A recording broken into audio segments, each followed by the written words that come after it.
Hey there, friends, and welcome back to another 3-Minute Thoughts. My name is Derek, and in the next 3 minutes, we're going to take a look at Jeremiah chapters 35 to 37. These chapters are going to paint a powerful picture of obedience and disobedience.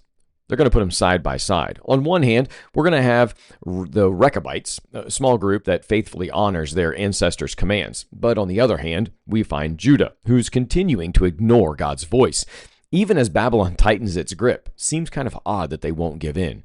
Jeremiah still, God's faithful prophet, is caught in the midst of all of this, arrested, beaten, imprisoned, but still boldly recovering and delivering God's word to the people.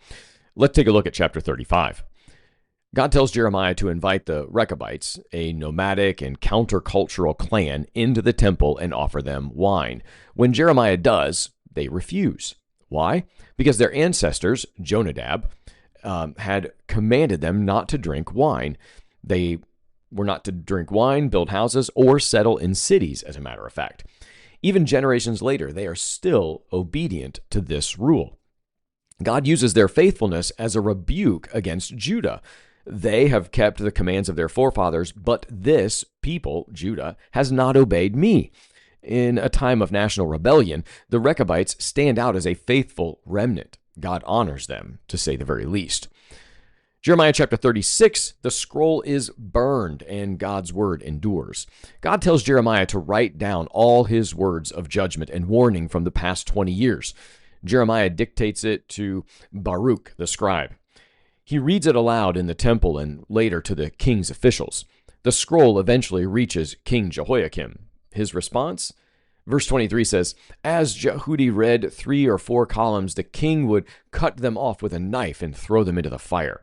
He literally is burning God's word, but that doesn't silence God. God's word cannot be destroyed. It always comes back stronger. He also declares judgment on Jehoiakim. His body will be exposed, and his lineage will not sit on David's throne.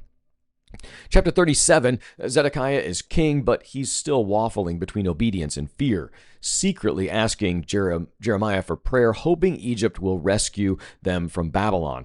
Jeremiah gives a clear message. Egypt won't help. Babylon will return and burn the city.